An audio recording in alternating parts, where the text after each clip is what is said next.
Alrighty, let's do this thing.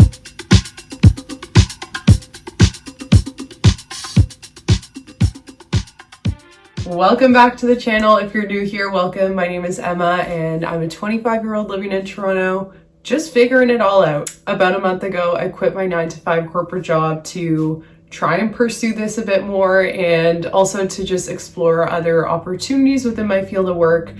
But the purpose of this video today is basically to tell you guys how I got in this position and how this could also be you. The real question is how to become a content creator in Canada in 2025.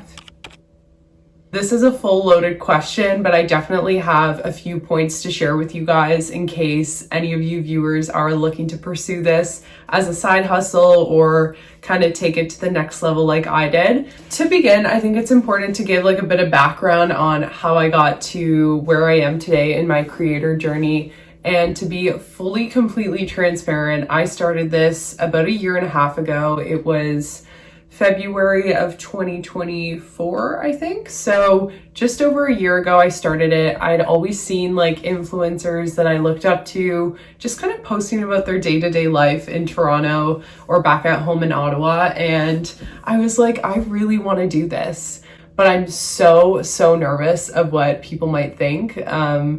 People like just calling me cringe or like, what is she doing? Or like, I don't know. There's just so much like connotation towards it. And I think if you're just like truly yourself, other people will really relate to your content. So that's honestly what I just started doing. I just started vlogging about my life in Toronto, my corporate job, just kind of like days in the life and like what I get up to in the city on weekends. And it took a while for it to like get the ball rolling, but eventually something clicked. And I guess what I mean by clicking, it was really just like me falling into like more of a consistent routine with posting and understanding like which videos were doing good, which were the day in the life ones, which, you know, sometimes I would get a video that I would put absolutely no effort into, and it would just be like me walking by. And I remember the first time I took this like random video, I was literally like sitting on a couch like this, and the caption was something like,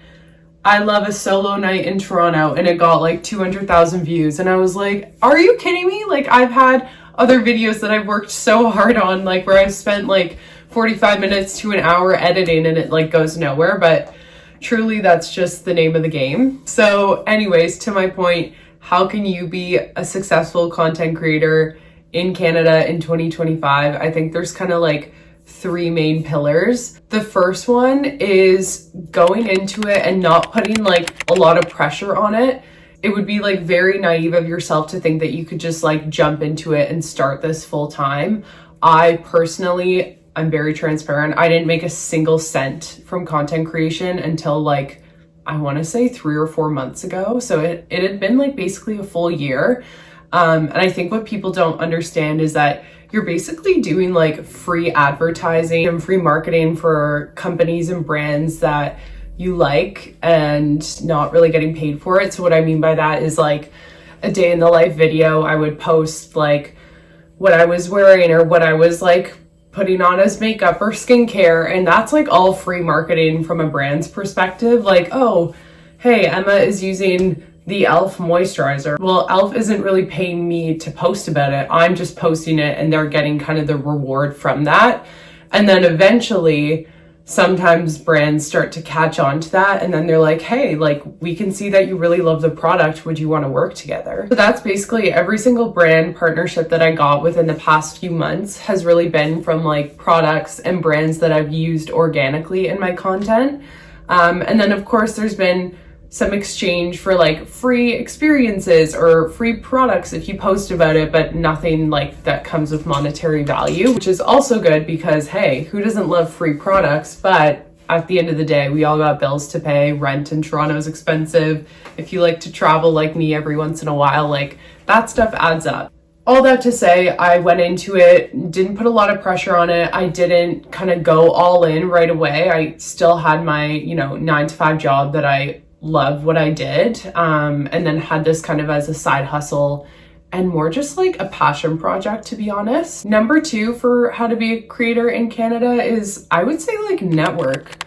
People are so open to like chatting about their experiences, and some people might not like post about it online, but a lot of other creators that I've met, some people have been like, I've been doing this for like 3 or 5 years.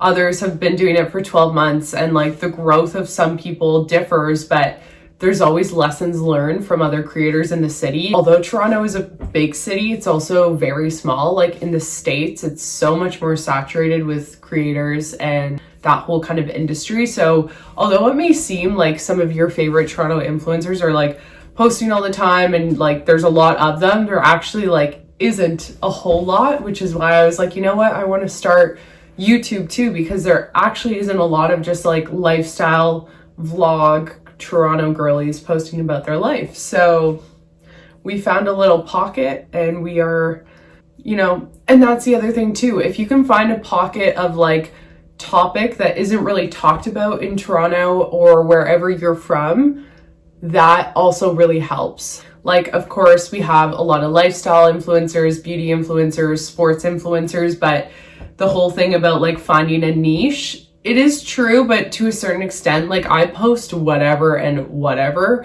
and some things stick more than others. If you can find something that's like super unique that you really like, then okay. The third and final thing that like really has helped me grow, I would say, is not only the consistency, but is really just like being passionate about what I'm talking about. It is like so easy to see when somebody posts a video and they don't really like what they're talking about or what they're doing. For me, like, my passion was like the day in the life 9-to-5 lifestyle, and I think I tried to make it like as realistic as possible, because at the end of the day, at least for me, I'm just a girl in my 20s living in Toronto, and I think a lot of people can relate to that. And I'm kind of just capturing moments about my day. So basically, to recap everything, I would say, 1, don't put a lot of pressure on it at first. Like, have this be a passion project, have this grow on the side.